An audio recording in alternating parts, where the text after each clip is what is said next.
Hi and welcome to Simply Scuba.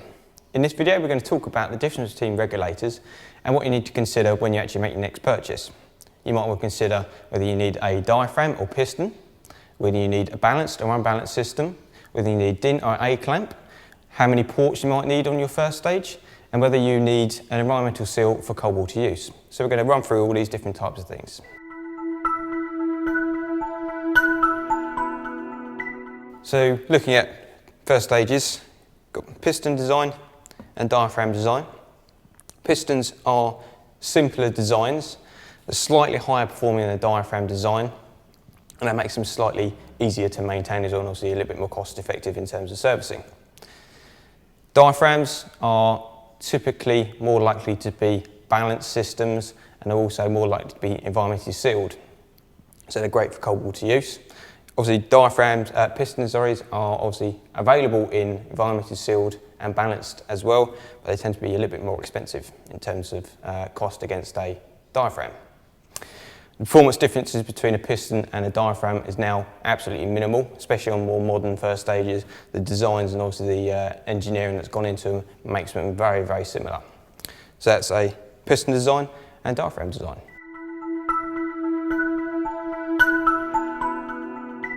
Next thing to consider is whether you want an unbalanced or balanced system. Now, balancing can be done at both first and second stages, or you can have just a balanced or unbalanced first stage. So it can be completely separated just depending on your budget.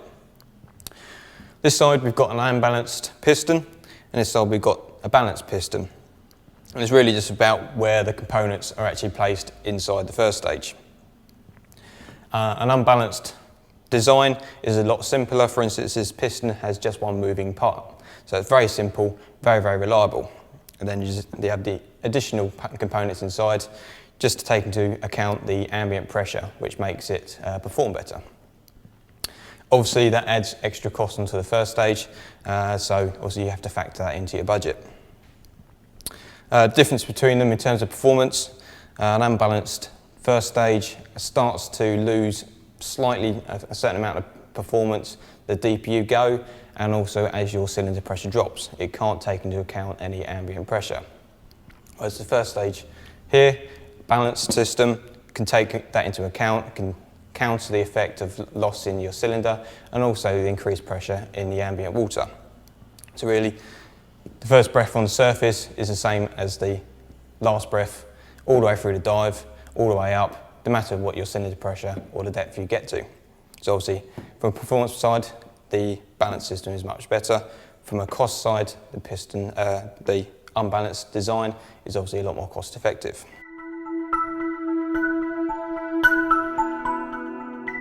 So another thing to consider is whether you want a DIN or A-clamp or yoke type of fitting.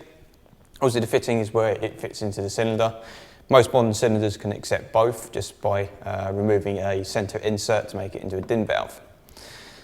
The difference is, on this one we've got DIN, which is a 300 bar fitting, and that basically just screws into the valve of the cylinder.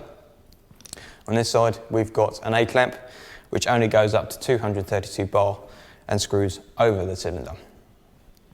The advantage of a DIN is that it can actually do both. If you buy a DIN valve, you might want to consider getting a travel adapter. Basically, this literally just screws over the top of the thread and makes it into an A-clamp. So when you're travelling around and you can't get a DIN valve on a cylinder, it's a very convenient thing to have. Just literally screw it on, no tools needed, just does up hand tight and comes off in seconds. So if you do go for a DIN valve, great attachment to have. Both are much more widely available around the world. DINs are much more popular for technical and more experienced divers that might need the extra gas in a 300 bar cylinder or just prefer the fitting. It is a secure fitting, but A-clamp is still available in certain parts of the world as the majority of cylinders. So it's really dependent on what you want, but DIN is much more available, and with the added benefit of the adapter, it is a very convenient cylinder type to have.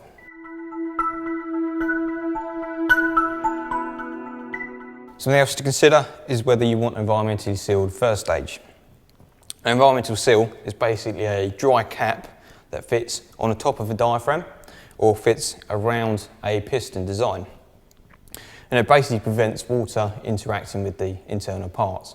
And if you're diving in cold water, it's particularly useful. It really helps prevent any ice forming and then causing free flows.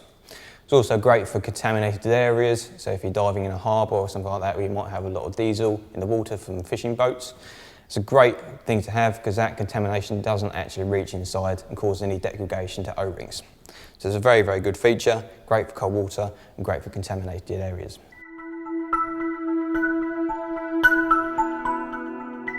When deciding on your first stage, it's important to consider how many ports you're going to have.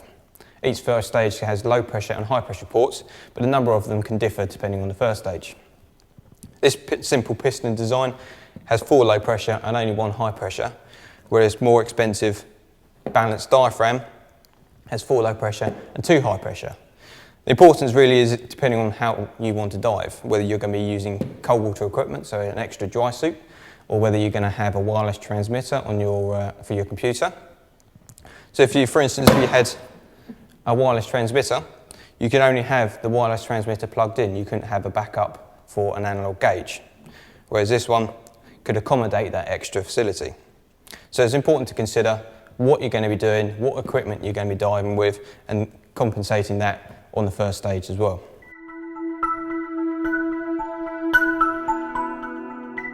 There's plenty of choice in terms of second stages as well.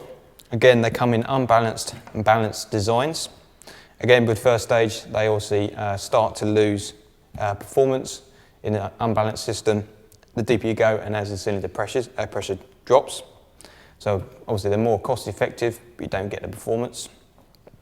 Balanced system, again, same as the first stage, you don't get any degradation in performance and you can actually control certain elements of the performance as well. On a more expensive second stage, you will get a number of controls. This top one on here is called a Venturi switch. And you can basically adjust it to divert the airflow inside the second stage. In a pre-dive or minus position, it's basically diverting air back into the housing towards the front of the second stage where the diaphragm is. As this air is forced forwards, it pushes that diaphragm back out and basically helps prevent free flowing due to water pressing on the front. If you jump in with the regulator in, it might start free flowing, or you might get ice build up if it's particularly cold. So it's a very useful feature, a great safety feature, set into its pre-dive mode when you jump in, or if it's on an octopus, it can really help prevent free flowing. And then obviously in its dive mode or positive mode, it's allowing air to flow straight to the mouthpiece, giving you maximum performance. The control on the outside basically controls the inhalation resistance. So if you need to, you can actually make it a little bit harder to breathe just by winding it in. And that just adds tension onto the spring, which then obviously affects the valve. If you need to make it a little bit easier, you can just wind it out and you're getting maximum performance.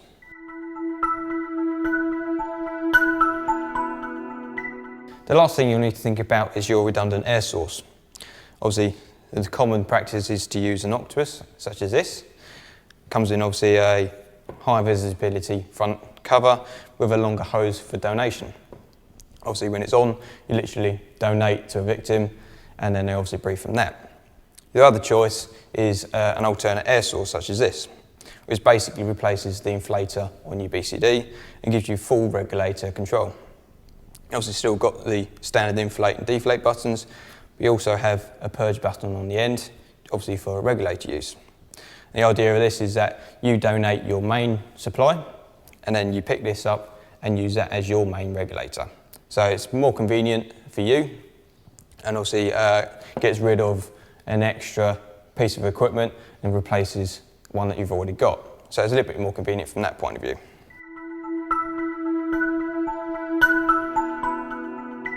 So that's all the things you need to consider when choosing your next regulator. And to see our complete regulator range, just go to www.simplyscuba.com.